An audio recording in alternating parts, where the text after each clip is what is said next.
We're live from New Delhi. You're watching DD India News, India's voice to the world. I'm Lipakshi Khurana. Coming up in the next hour. Hamas hands over bodies of 4 Israeli captives in exchange of hundreds of prisoners, marking the final swap as part of a Gaza truce. With Ukraine talks on agenda, British Prime Minister Starmer to meet Trump in Washington, while Zelensky is due at the White House on Friday to sign a minerals deal. US President Trump set to impose 25% tariff on imports from European Union, while EU vows firm and immediate response. European Commission Chief Ursula von der Leyen, along with other commissioners to visit India today, will hold bilateral talks focused on trade and security. Pope Francis continues to show slight improvement, no longer has kidney issue, Vatican announced.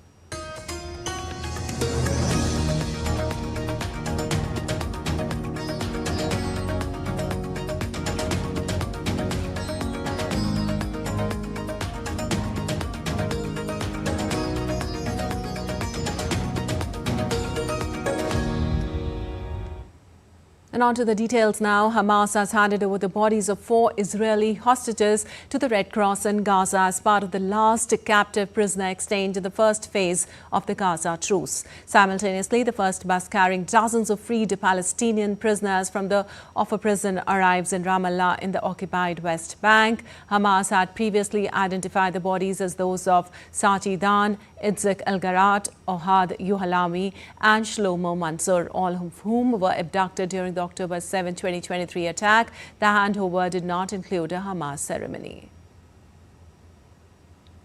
Well, the exchange comes after Hamas announced reaching a deal with mediators on the handover of over 600 Palestinian prisoners who had been due to be freed by Israel last week, and an equivalent number of women and children detained in Gaza since the conflict began. And Lebanon's new government has won a confidence vote in parliament following a speech by Prime Minister Nawaf Salam promising to push for economic reforms and to start negotiations with the International Monetary Fund. Salam's government won the backing of 95 lawmakers in the 128-seat chamber. On Tuesday, the Iran-backed Lebanese group Hezbollah had given its backing to the government in a speech delivered by senior Hezbollah lawmaker Mohammad Rad. The new government's policy statement did not include language used in previous years that was seen as legitimizing a role for Hezbollah in defending Lebanon. Lebanon formed a new government on February 8th following direct U.S. intervention in the process and in a step to access reconstruction funds following the conflict between Israel and Hezbollah. Well, Syria's two-day National Dialogue Conference in Damascus concluded on Tuesday, having brought together representatives from various groups to discuss the country's political future. Syrian interim President Ahmed al-Shara addressed the conference, urging the nation to come together at a pivotal moment for its future. The conference divided participants into 6 working groups to discuss key issues, including a transitional justice system, the constitution, building state institutions, personal freedoms, Syria's future economic model, and the role civil society would have in the country. However, the event, which came nearly 3 months after former President Bashar al-Assad's departure, aimed to make non-binding recommendations for interim laws, paving the way for a new constitution and government. Well, Syria's interim President Ahmed al-Shara met with Jordan's King Abdullah II in Amman on his 3rd foreign visit since ousting Bashar al-Assad. The pair discussed security along their shared border and the return of Syrian refugees. Jordan has blamed the rampant drug and weapon smuggling on pro-Iranian militias that held sway in southern Syria during Assad's time. Shara pledged to stamp it out. Well, the two leaders then headed to Raghadan Palace for their first talk since Shara took power. It is Shara's 3rd foreign visit since Assad's overthrow in December, after trips to Saudi Arabia and Turkey. Shara was accompanied by Foreign Minister Asad al-Shaibani, who had visited Amman in January for talks with his counterpart Ayman Safadi. And British Prime Minister Keir Starmer will meet US President Donald Trump on Thursday. Starmer arrived in Washington late on Wednesday to build on a visit by French President Emmanuel Macron amid growing concerns in Europe over Ukraine. The Europeans are seeking possible US contributions like air cover, intelligence and logistics to support any troops sent to monitor a ceasefire. Also last week, the US president stunned allies when he began negotiations with Russia without including Ukraine or its European allies. Starmer will be hosting Zelensky, Macron and other European leaders in Britain on Sunday as momentum grows. Well, with Britain and France proposing peacekeepers, the shape of a possible deal has begun to emerge, but now it will be up to Moscow and Washington to seal it. Also, US President Donald Trump has approved a likely visit by Ukrainian President Volodymyr Zelensky to Washington, where they are expected to sign a deal granting the US a share of Ukraine's mineral wealth. Well, the meeting is expected to happen on a Friday and has been described as close to finalization. Reports indicate that Ukraine had accepted the US proposed draft deal for rare earths on Tuesday. Here's a report. The United States and Ukraine have agreed on a minerals deal crucial to Kyiv's bid for US support as President Donald Trump seeks to end the war with Russia swiftly. This agreement comes despite Trump labeling Zelensky as an unpopular dictator who must quickly secure peace or risk losing his country. I'm dealing with President Zelensky. I'm dealing with President Putin. I'm trying to get the money back or secured because, you know, Europe has given $100 billion. The United States has given $350 billion. Europe gave it in the form of a loan. They get their money back. We gave it in the form of nothing, so I want them to give us something for all of the money that we put up. While Trump eyes a major deal on Ukraine's rare earths and critical minerals in return for US support, local operators at one of Europe's largest graphite deposits see this as an opportunity. We know that our graphite can be used in high technologies. We're sure about that because we send our graphite in European and US laboratories. They make their own tests.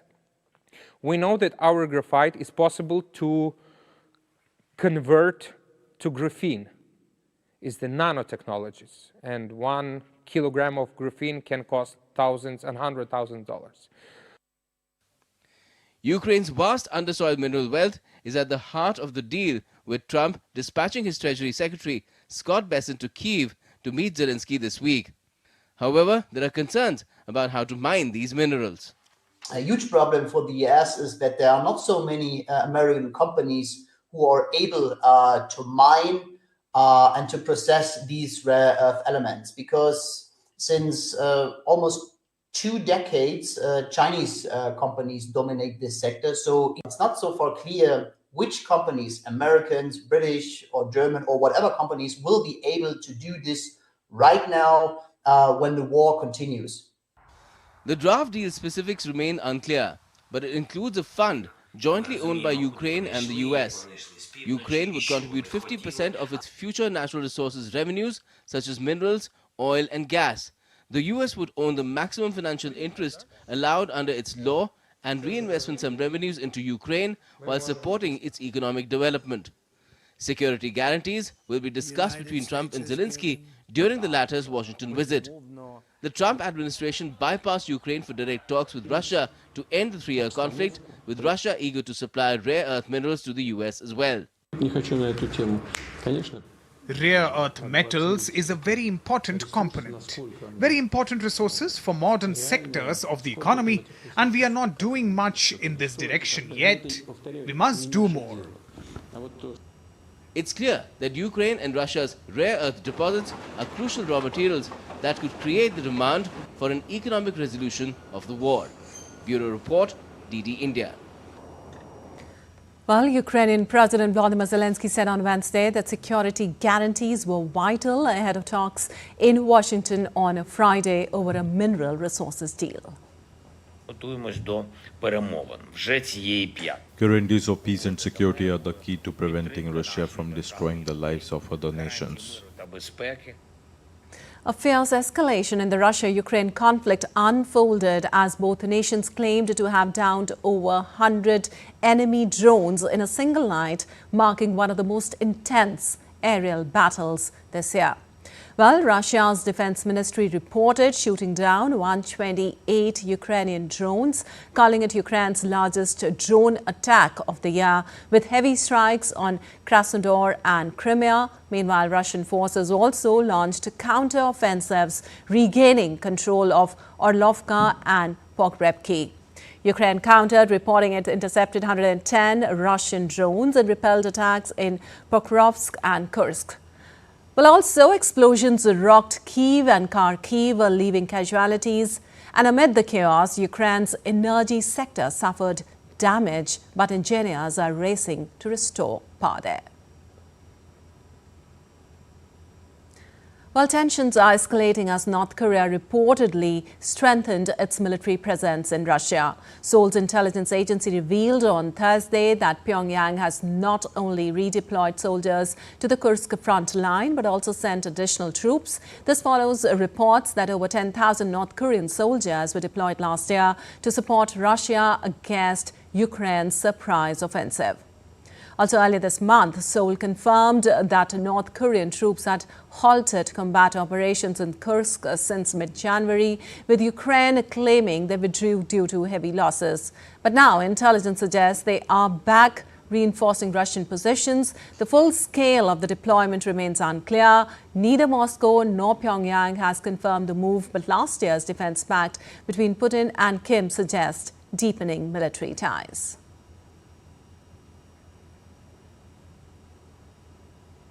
And still to come on DD India News Hour. Bangladeshi students who spearheaded the ouster of the then Prime Minister Sheikh Hasina envisage creating a new political party soon. Efforts to identify and map water in craters of the moon gain momentum. NASA launches lunar trailblazer satellite. And a treat awaits the fans of Pink Floyd. Stay with us to know what it is.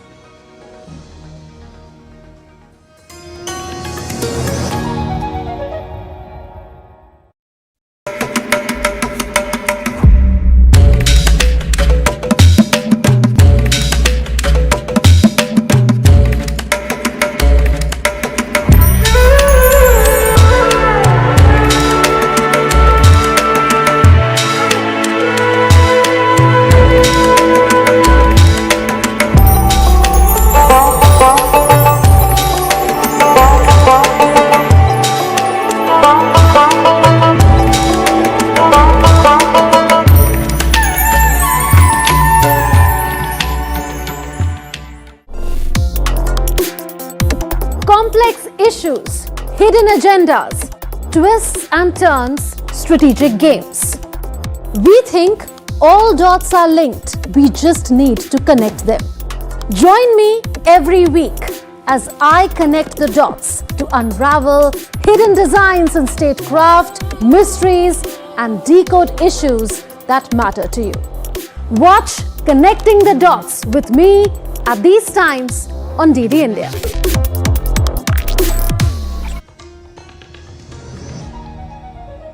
Welcome back. You're watching DD India News. I'm Lipakshi Khurana. And moving on, U.S. President Donald Trump said on Wednesday that his administration will soon announce a 25% tariff on imports from the European Union. We have made a decision. We'll be announcing it very soon, and it'll be 25%, generally speaking, and that'll be on cars and all other things. And European Union is a different case than Canada, different kind of case. They've really taken advantage of us in a different way.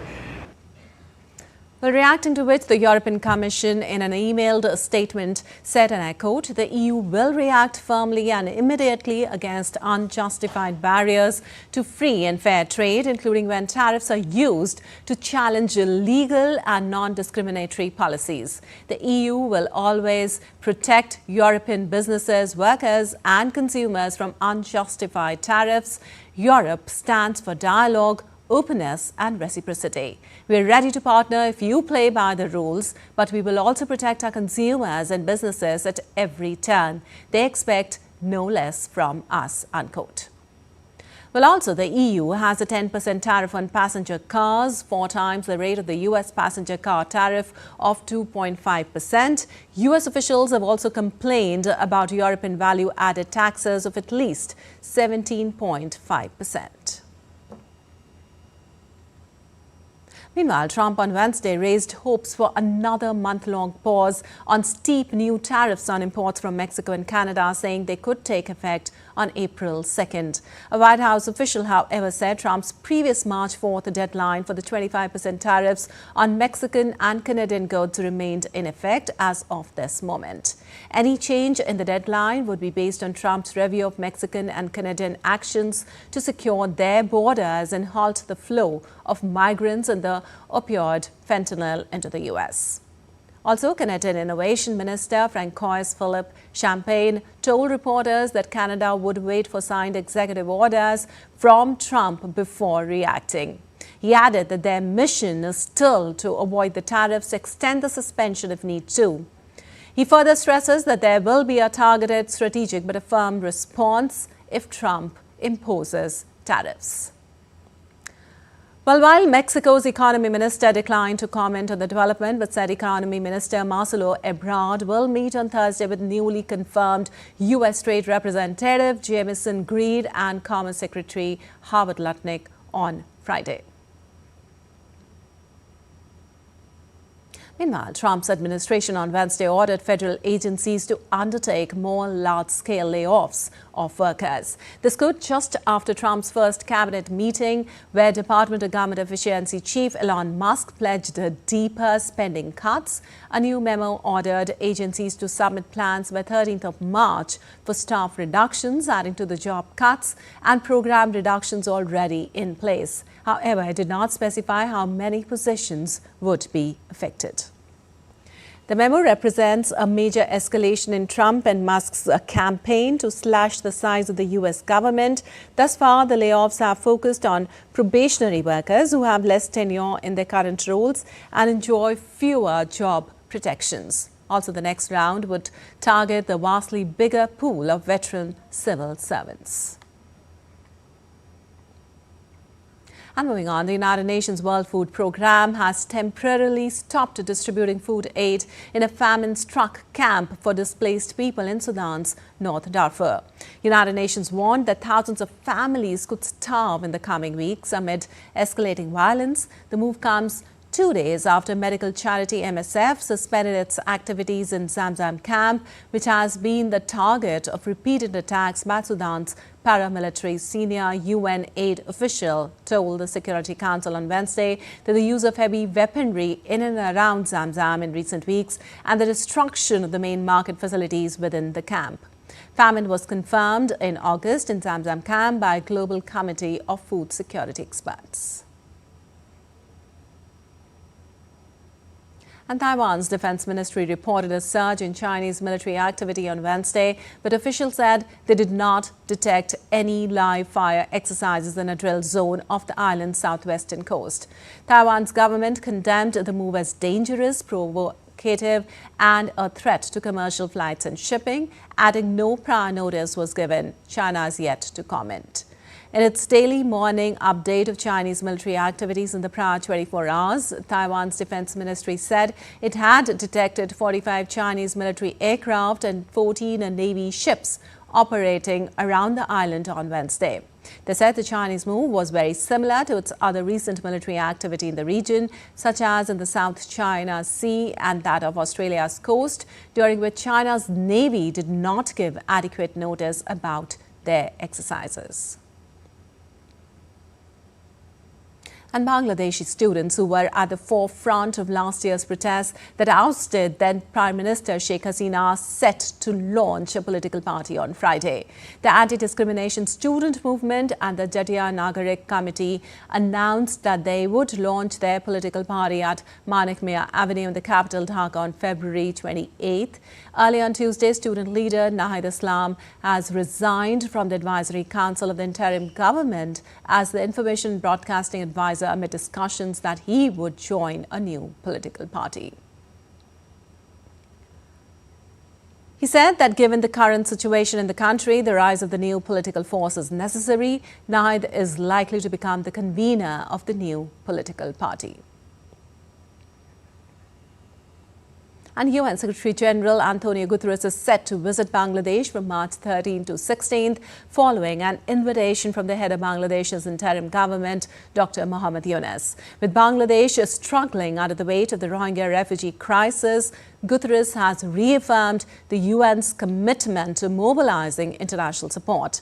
In a letter to Professor Yunus on February 25th, he expressed deep concern over the worsening humanitarian situation in Rakhine and its regional impact.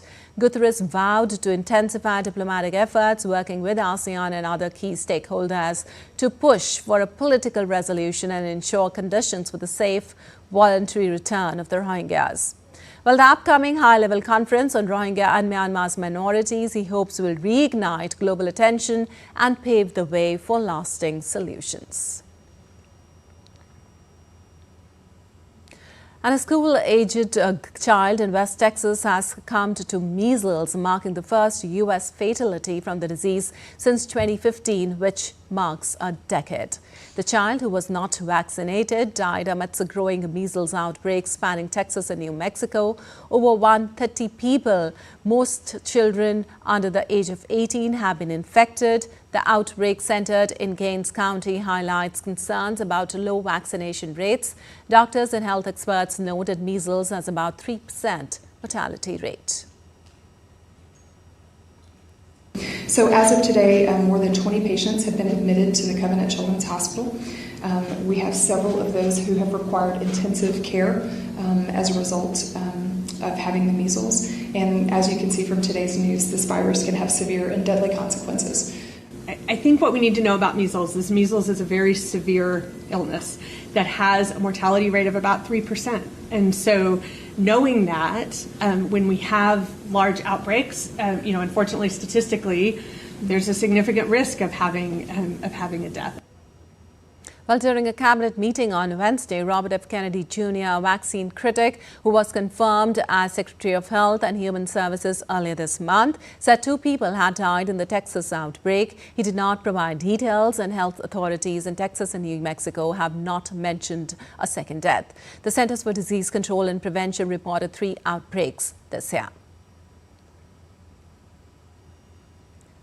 And moving on, a wildfire in northern Japan has damaged over 80 buildings and forced the evacuation of hundreds of residents, with military helicopters mobilized to help out.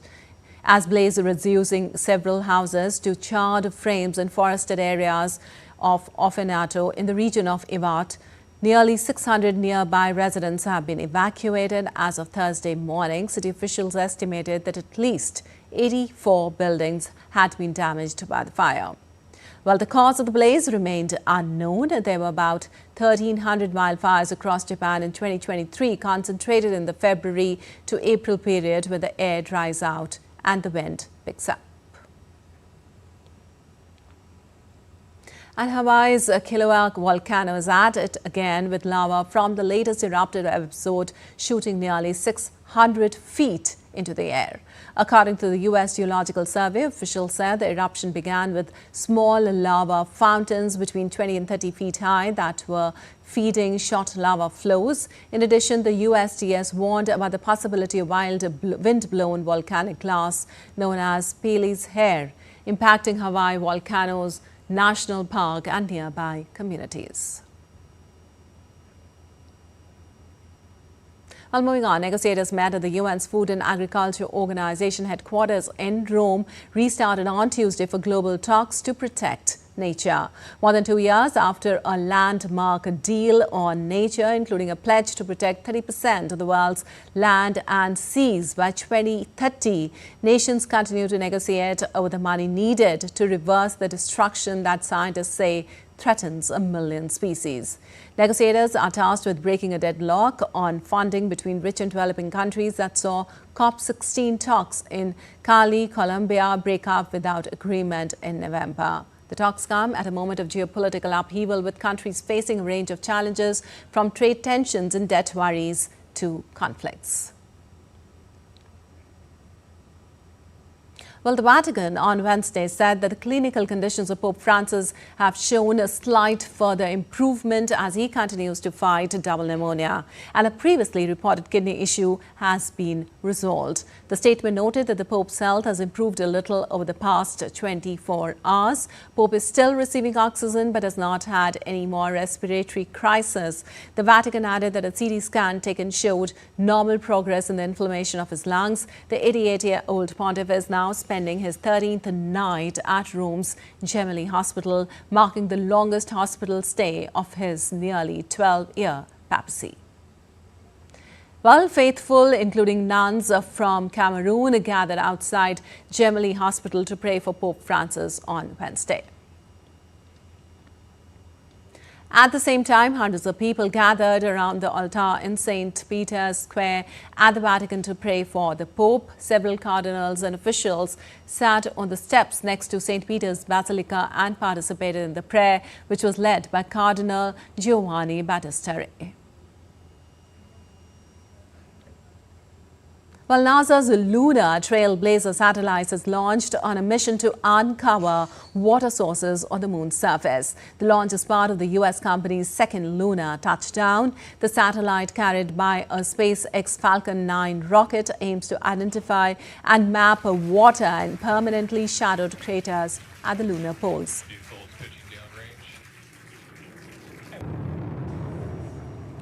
Water is crucial for future lunar missions as it can be processed into oxygen and fuel. Lunar Trailblazer will orbit the moon at 60 miles altitude, collecting high-resolution images to determine the form and abundance of water.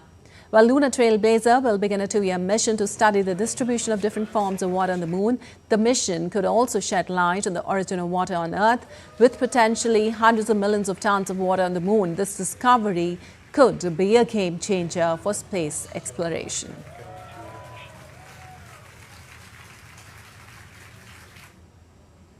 And now let's take a look at other stories making news around the world.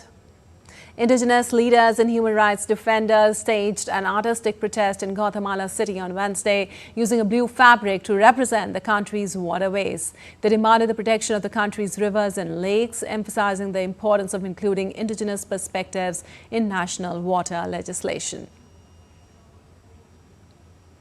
A concert film of Pink Floyd performing in Pompeii will be released in cinemas and IMAX on April 24th. The film was originally shot in 1971 without an audience in Pompeii's Roman amphitheater.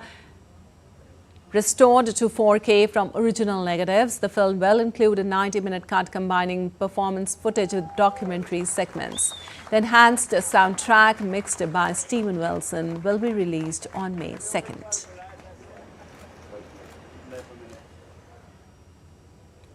The satirical short film Johann Sacrebleu has gained over 3 million views in Mexico within a month of its release on YouTube. It parodies the French film Emilia Perez, which faced backlash in Mexico for cultural stereotypes and oversimplified portrayals of violence. Director Camila de Aurora described the film as a Mexican response to Emilia Perez. And still to come in DD India News Hour. Telangana government confirms SLBC tunnel rescue operations on track. Completion expected in 2 days. Over 600 million devotees took the holy dip during Mahakumbh in Prayagraj. The event concluded with a grand aerial salute. Cheetah and her cubs conquer Kuno's challenging terrain, marking a milestone in their journey to independence.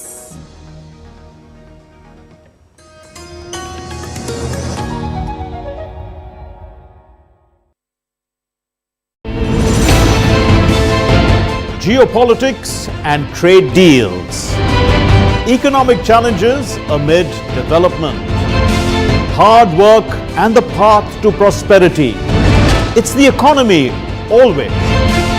Between walkers, money is what money does and says.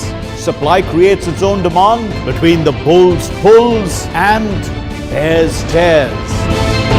When supply chains globalization and India rises to the podium. We'll get you centered with the economic brief at 8 p.m. every Thursday on DD India. Welcome back. You're watching DD India, and time now for a quick recap of the headlines. Hamas hands over bodies of 4 Israeli captives in exchange of hundreds of prisoners, marking the final swap as part of a Gaza truce. With Ukraine talks on agenda, British Prime Minister Starmer to meet Trump in Washington, while Zelensky's due at the White House on Friday to sign a minerals deal. US President Trump set to impose 25% tariff on imports from European Union, while EU vows firm and immediate response. European Commission Chief Ursula von der Leyen, along with other commissioners to visit India today, will hold bilateral talks focused on trade and security. Pope Francis continues to show slight improvement, no longer has kidney issue, Vatican announced.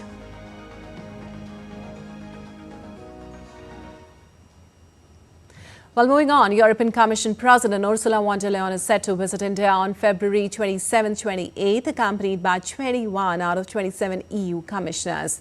This high-level delegation aims to enhance the India-EU strategic partnership, focusing on trade, defense, security and discussions on the Ukraine conflict, as a report by our correspondent Akhilesh Suman. During the high-level European Union delegation visit on February 28th, Prime Minister Narendra Modi and President von der Leyen are expected to engage in comprehensive talks covering proposed free trade agreement (FTA), defense and security cooperation, and Russia-Ukraine conflict. On the FTA front, while negotiations on market access and tariffs may take center stage, discussions will also focus on expanding the India-EU strategic partnership to new areas like defense technology and energy cooperation. Both sides are expected to explore collaborations in digital technology, artificial intelligence and green energy, including green hydrogen and renewable energy. The talks may also be helpful in achieving India's goal of Viksit Bharat, or a developed nation, by 2047.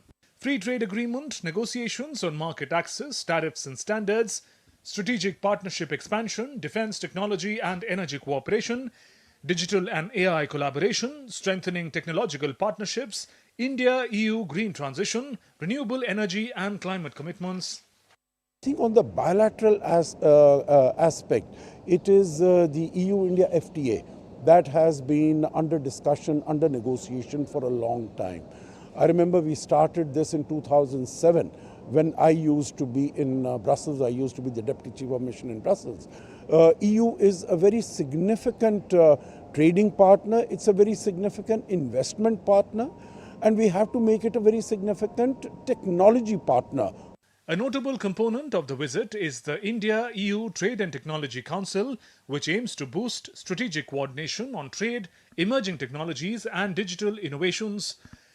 The total bilateral trade between India and European Union stands at $135 billion. India's exports to the EU amount to $76 billion, while EU exports to India are valued at $59 billion.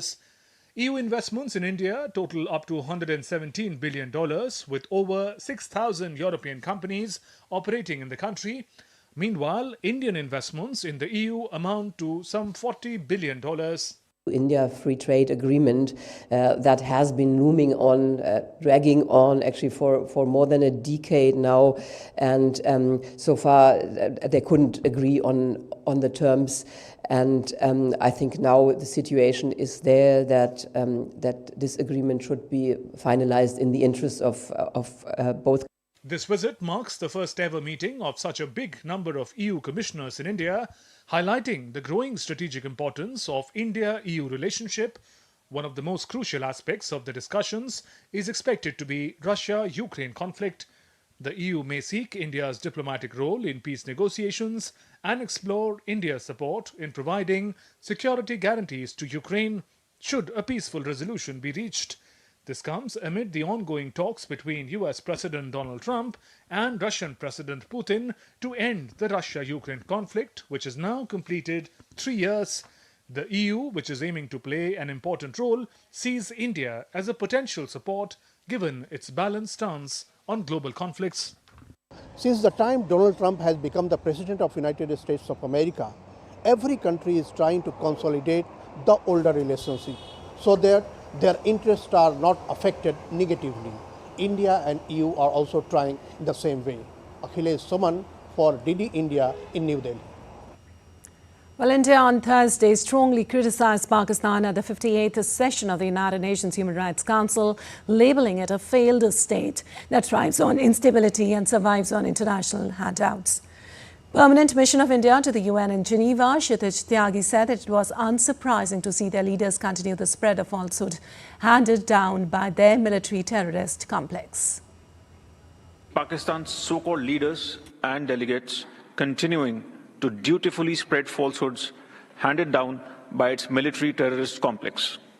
Pakistan is even making a mockery of the OIC by abusing it as its mouthpiece, which is fooling nobody. We do not wish to dignify such propaganda, but are constrained to make a few simple points for the record. First, the Union territories of Jammu and Kashmir and Ladakh were, are, and will always remain an integral and inalienable part of India. Second, the unprecedented political, social, and economic progress in Jammu and Kashmir in the past few years speaks for itself. These successes are a testament to the people's trust in the government's commitment to bring normalcy to a region scarred by decades of Pakistan-sponsored cross-border terrorism. Well, the Telangana government has announced that the ongoing rescue operations at the SLBC tunnel, where 8 individuals remain trapped, is on schedule to be completed within 2 days. In a statement, State Minister Uttam Kumar Reddy said seasoned experts in tunnel construction, along with teams that are experienced in managing rescue efforts during tunnel accidents, are executing a comprehensive plan to reach the accident site swiftly and efficiently. Well, these experts will now try to enter the SLBC pit and meticulously remove the accumulated silt and debris made up of soil and water. He reassured the public that the operations are being conducted in close collaboration with suggestions from tunnel experts, both domestic and international.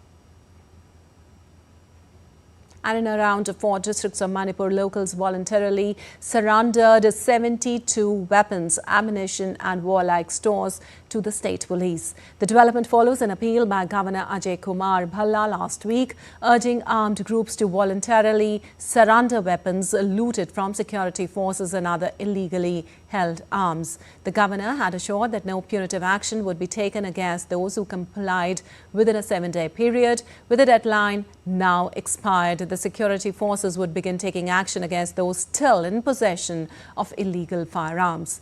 Well, Indian Army and Assam Rifles, along with other security forces, remain dedicated to fostering peace, security and development in the region through the conduct of joint operations and continuous engagement with relevant stakeholders.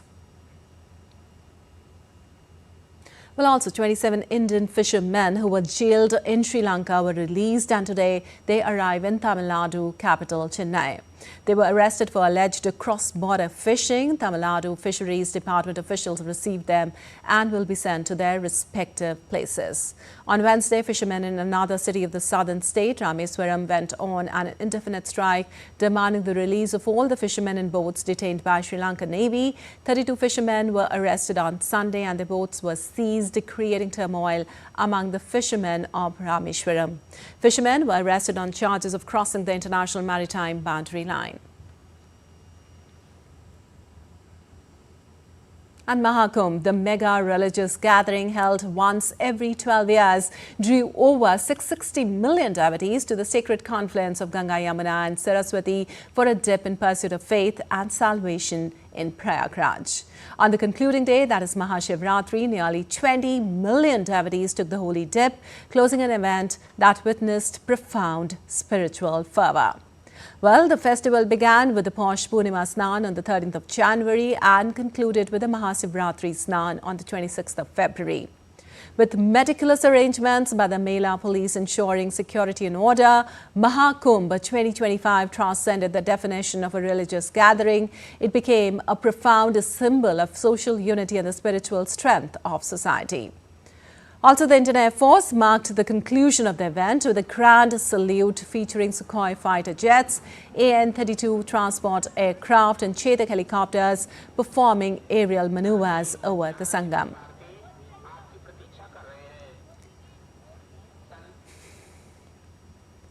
Well, with the final bathing day of the Mahakumbh in Prayagraj having concluded, Chief Minister Yogi Adityanath on Thursday will felicitate sanitation workers, interact with boatmen as well as UPSRTC drivers, police personnel as well as administrative officials deployed at Mahakumbh for the past 1.5 months and thank them personally for their services.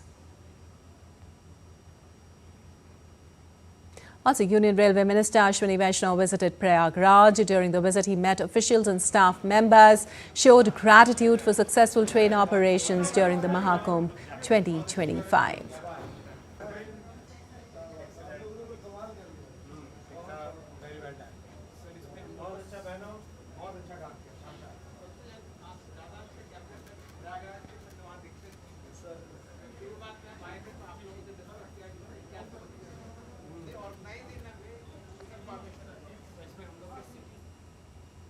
While moving on, Delhi, the national capital, woke up to a cloudy morning with various parts witnessing drizzling. As per the Indian Meteorological Department, Delhi's minimum temperature is expected to dip to 15 degrees Celsius, while the maximum may rise to 29 degrees Celsius.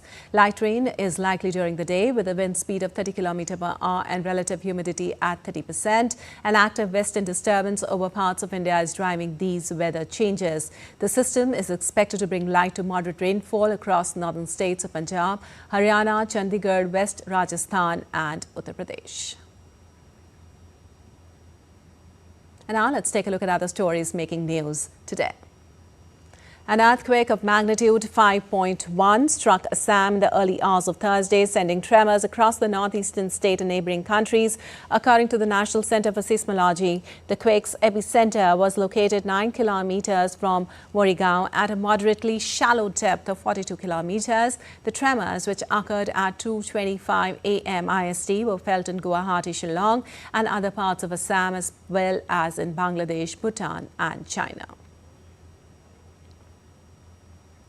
The landscape of Kuno is a wild, dynamic environment that offers both beauty and challenges. Exploring the landscape of Kuno, Jwala and her cubs are encountering various terrains that will test their adaptability and survival instincts. Crossing the Kuno River is a significant moment for the cubs. It symbolizes their transition from dependence to independence. The river could be treacherous, but it offers a chance for them to learn important lessons about water currents.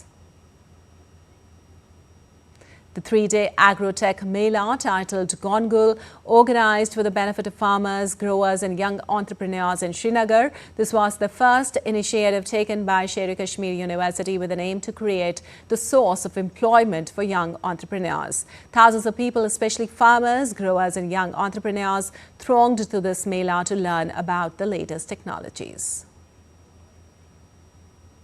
Srinagar Heritage Festivals or Miras was organized by the District Administration of Srinagar in collaboration with the Indira Gandhi National Centre for the Arts to celebrate and revive the rich cultural heritage of Jammu and Kashmir. The event took place at Kashmir Heart Exhibition Ground, attracting visitors eager to explore the region's traditional art, craft and way of life. And still to come on DD India News Hour. Quarterly earning reports from Nvidia affects the US stocks. How? We tell you ahead. Pakistan and Bangladesh to lock horns at the Champions Trophy in Rawalpindi. And Oscars host Conan O'Brien rolls out red carpet and VIP lounge unveiled for award winners ahead of the big day.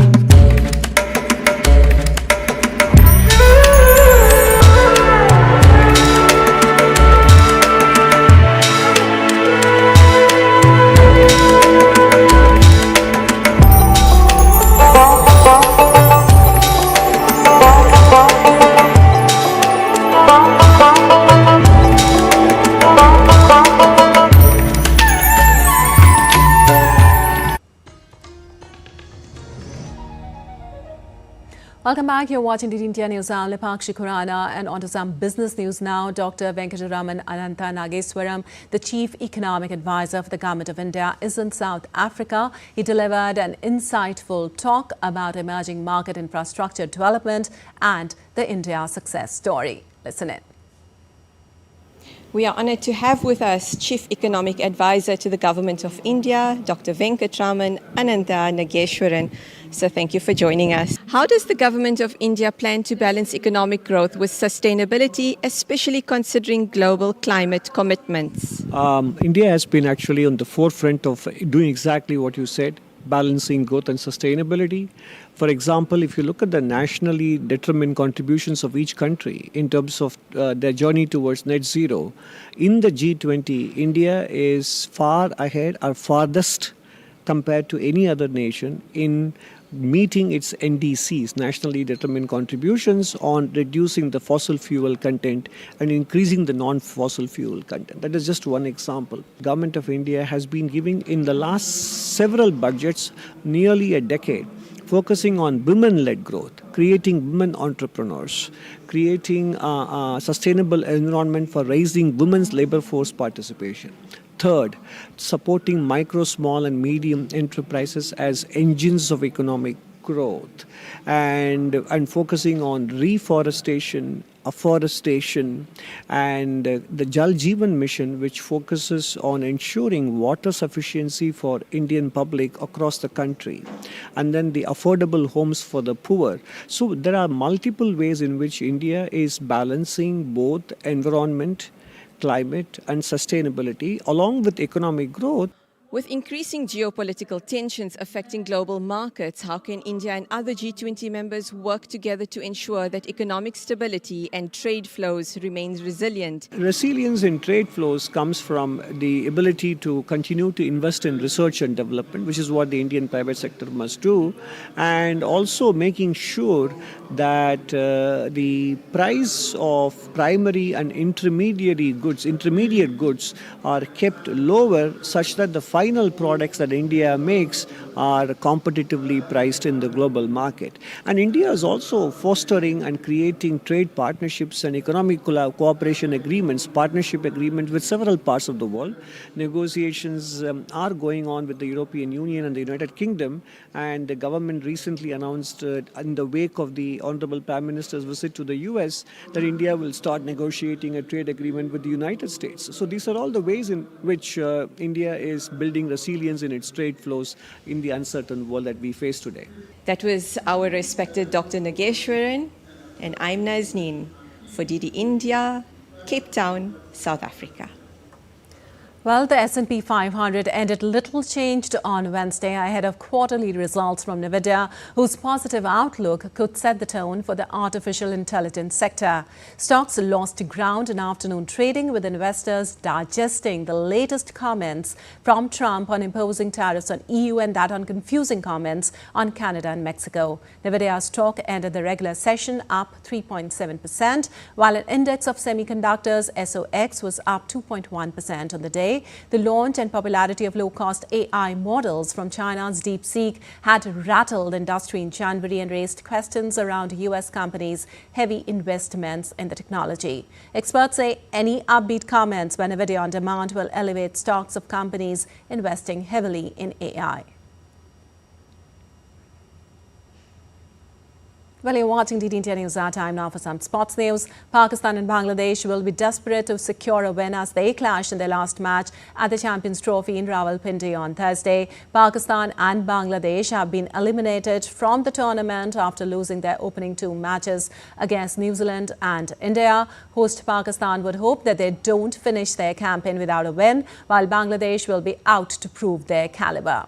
While Pakistan's batter haven't pulled their collective weight, Saud Shakil and Babar Azam have both hit a half-century each, but not been able to have any major impact. Bangladesh's batting has inconsistent with the lower order, having to bail them out.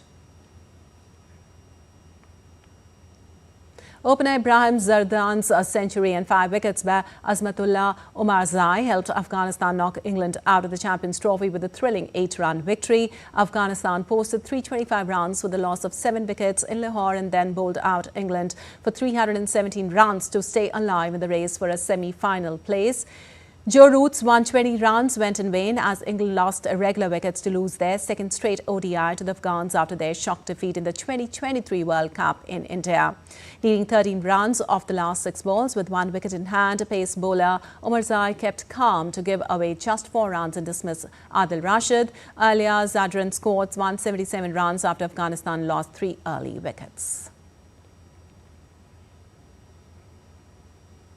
And former world number 1 Kidambi Srikanth suffered an opening round exit at the German Open Badminton tournament after losing to compatriot Priyanshu Rajawat in Mulheim City. Srikanth lost 21-14, 21-12 against Rajawat in a match that lasted only 35 minutes. This was Rajawat's second win against Srikanth in as many matches. Tarun Manepalli also progressed to the second round after he defeated Magnus Johansson of Denmark 10-21, 21-19, 21-19. Meanwhile, India's Rakshita Ramraj and Unnati Huda both advanced to the second round in the women single section.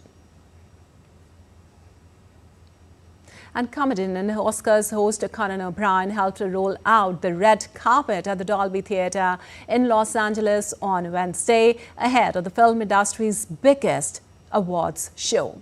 Conan O'Brien, hosting the Oscars for the first time, humorously joked about being in trouble for working as non-union labor while setting up the carpet for the event, where Hollywood stars will gather for photos on March 2nd. O'Brien is widely known for hosting late-night talk shows.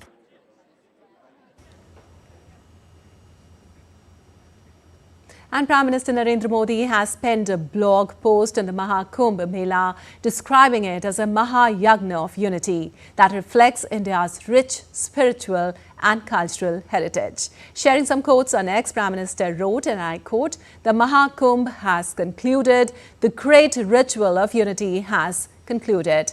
In Prayagraj, at the Kumbh of Unity, the faith of 1.4 billion countrymen came together at the same time, connected to this one festival for a full 45 days, is overwhelming. Upon the completion of the Kumbh, I have tried to pen down the thoughts that came to my mind. People from every class and every region of society became one in this Kumbh. This became a grand festival of the eternal memorable scene of one India, great India, instilling self-confidence in crores of countrymen. To make the grand confluence of unity a success, overwhelmed by the hard work, efforts and resolve of the countrymen, I will visit Sri Somnath, the first among the 12 Jyotirlingas, offering the flower of resolve in the form of devotion. I will pray for every Indian. I will wish that this unbroken stream of unity among the countrymen continues to flow just like this, unquote.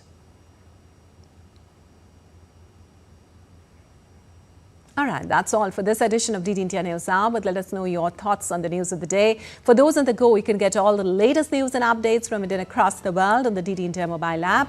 The app is available on both Android and iOS platforms. Scan the QR code on the screen to download now. Well, we'll be back with more news after breaks here on DD India. I'm Lipakshi Khurana from all of us here in Delhi. Thanks for watching DD India News Hour.